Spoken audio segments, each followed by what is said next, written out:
I'm Mark Boz here alongside head women's golf coach Troy Lopez. Coach Lopez, first question I wanted to get into was y'all's most recent event, which was the Lone Star Conference Championships tournament, where you guys finished ninth out of 13.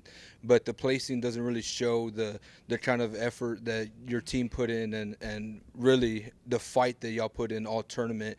In your opinion or in your way looking back at it, what are your thoughts on how the tournament ended up going for you guys overall? Overall, the tournament went well. It's our best finish since we absorbed all the other teams from the Heartland Conference a couple years ago. This team is progressively getting better. We had a really strong first round and a really strong third round. The second round, we struggled a little bit, the longer day and the 36 holes, but to progressively keep getting better throughout the duration of the entirety of the season, and then to go into conference and have our best finish with that many teams being in there, that shows improvement. And we weren't that far away from finishing, a couple of spots even further, down the road. And we were right there. We were in the thick of it for a very long time. Like I said, we had a little bit of a second, rougher of a second round, but in the third round, we finished strong and kept battling and kept going through it. And I think our program, our team, our girls, gained a lot of respect from their fellow peers and also the conference office, along with some other coaches around the conference. And now after that, looking at the whole season, you just finished. This is your second year. You just finished your second year coaching for the Javelinas. This whole year, what are maybe some of the things that you saw the team or the program get better in or get further along in what you're trying to achieve with the program? I think one of the biggest things that our team achieved and understood was really how to compete in everything and understand that you have to keep going constantly, no matter if that means on the golf course, no matter if that means in school, no matter if that means in your day-to-day or anything else that challenges you while you're here in college. So you're going to have multiple things happen in your college career, in your day-to-day lives, and anything else that happens, or stuff when you go back home. How do you figure that out?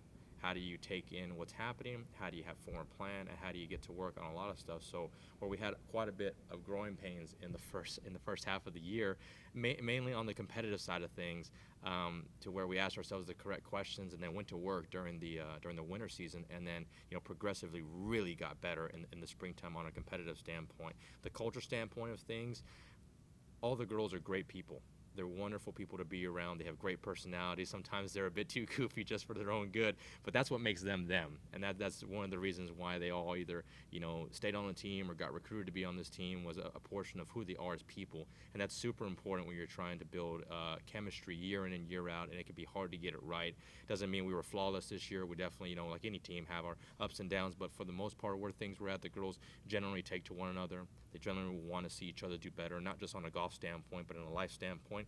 And that builds a really strong culture of where things are at. So I'm super proud of them to understand and fully adopt what that means to not just myself as a head coach, but really to everybody who has a hand in our program. And so that makes me super proud as the head coach to know that we are getting better competitively, right? And that's a huge portion of what's going on.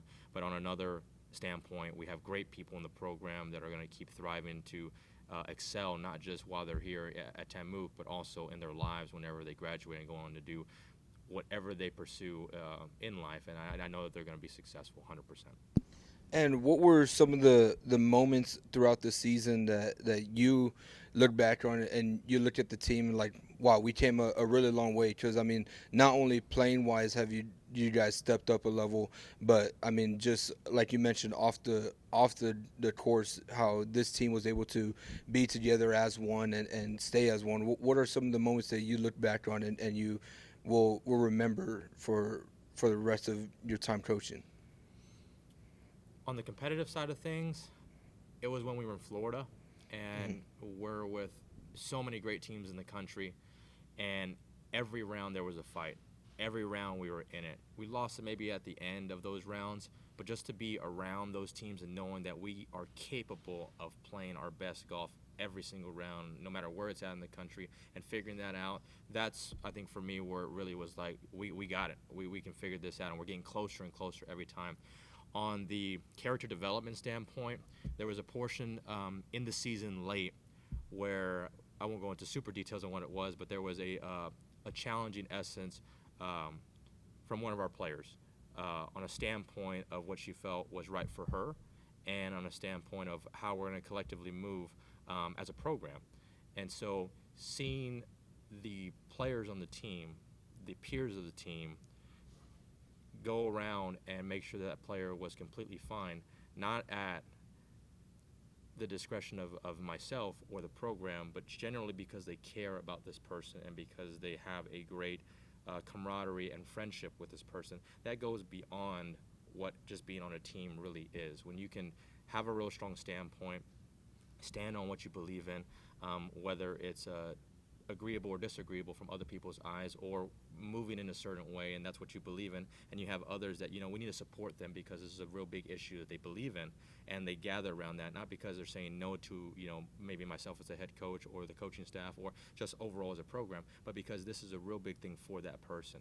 And that shows culture, that shows that they're together, again, not in a negative light of some other expense, but in a real positive light of togetherness of them as a team. So when I saw that, wasn't trying to create that by any which means internally. It happens when it happens, and when you see stuff like that, again, we tackle it, talk with one another, seek the truth of things, and be honest, and then keep moving forward. And having that policy, I think, for us as a program and with our players, from myself as the head coach, my staff, them back to each other, and also us to them and them to us, keeps it honest constantly all the time, that you can talk about these things and not have such a big disagreement, and we can maybe not see eye to eye, but understand that we can move forward as one, because that's what life is really about, and that's what a lot of adversity is. And if you can't handle those things in an environment that really supports you and loves you, it's going to be pretty difficult to handle that in life. So the fact that they were able to do that, again, really shows that they're progressively getting it, and they're going to make them better people in the long run, and they're going to be fairly fine when they get into the adult world down the road. And I was just starting to look through, I'm starting to fix the record books for us, and one of the things that I have recently noticed, you have had this year 3 players enter the top 15 for their scoring average versus par. What does that mean to you for having players like Zoe, Viviana, and Mekdez reach a record like that within the program, and shows that the program might be heading in a great direction?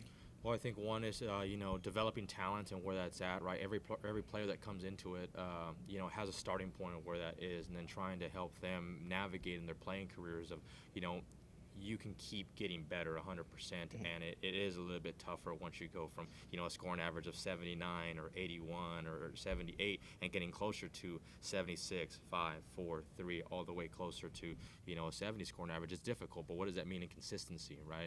And how much are you going to work at it, and then have the opportunity in tournaments to then go show what you've learned, and then through the course of your career and through the season, have you gotten better? Have you been consistent? Right, the scoring average reflects upon the entirety of the duration of the season. So there was some good, there was some bad, there was some in between, but it's consistent where it's at. So to have 3 players that are a stable point for us in the season.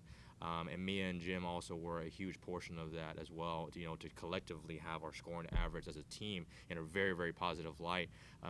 Proud of all of them, and specifically those 3, they are returners. So that's what we get to build upon moving into next year with a couple girls that we're bringing in. So having a good stable point of, having those 3 top players that, scoring average reflect that, and knowing that we're returning that for another season, and we're combating some other players that, are going to hopefully keep helping that along. Super exciting. Super exciting. And not to look too far into next year, but you mentioned that we already officially have 2 new signees in Emily Marlin and Diana Alvarado, and a potential few coming within the coming months. What do you believe that with those additions, that how do you think that can help this program going forward? On a competitive standpoint, keep searching for a better version of ourselves. So really, right, we took leaps and bounds this year, and a lot of respect from a lot of teams and a lot of coaches is to, okay, we're gathering that respect. Now how can we keep showing that we are still constantly improving and getting our scoring average as a collective team a bit better? And if we're able to do that, the postseason is, fairly sealed as we get to the ending portion of the year. But again, you can't just get to the end of the year and wish all that stuff. It's how we, right, progressively coach them and help them and have these conversations with them during the summertime, and then, how they work through that.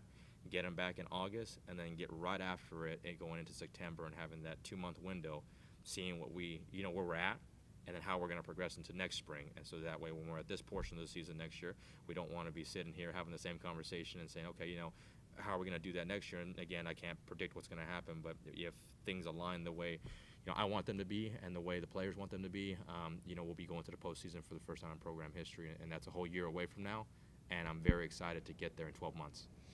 And last question that I have, what's the message that you would like to give to Javelina Nation moving forward for this program that I know it may have not ended the way that you would expect or where you would like the team to be, but going forward, what would you like to tell Javelina Nation what to expect? Yeah, in the standpoint of competitiveness and what we wanted to achieve this year, we came up a little short of making it to the postseason, but in the standpoint of finding our identity, knowing who we're going to be, how we're going to drive this program home, and in every standpoint, the girls did that. We did that, and they put their stamp on, this is who we are as Javelinas. This is what Javelina golf is going to look like. This is how we're going to compete in tournaments. This is how we're going to act when we're at a tournament. This is how we're going to act with our peers. This is how we're going to do a lot of these standpoints and help others constantly as they're trying to help us to succeed. And so I think for who we are, I think we found our identity of really being enjoyable people and competitive players and a competitive team. So on the golf course, being super competitive and respecting our peers constantly all the time and respecting those who help us out. And then outside of that, being good people constantly all the time, right? And that goes a bit deeper of caring for that neighbor constantly. That is what our culture is. That is who we are as Javelinas. That's how we've always been down here. How can we help thy neighbor, and how can thy neighbor help us when we're able to have that? So the reflection of the players that are in the program, myself as the head coach, and then constantly whoever else is helping this environment is to project a competitive atmosphere constantly all the time, but also with grace and understanding that there's a lot of people that have hands into this program of helping it in so many atmospheres, not just myself and the girls see me on the day-to-day and where it's going, but there's so many people to thank at the end of the day in so many different atmospheres. So I thank everybody this year for everything they've been able to help the team with, and should be super pumped up and excited for what's going to keep coming down the road on a competitive atmosphere, in the classroom, in the community, and just about anything that we can put our stamp on. We're going to consistently try to have the pursuit for a constant better version of ourselves and being a true Javelina all the time. Alrighty, that's it, Coach. Thank you. Thank you. As always, go Hogs.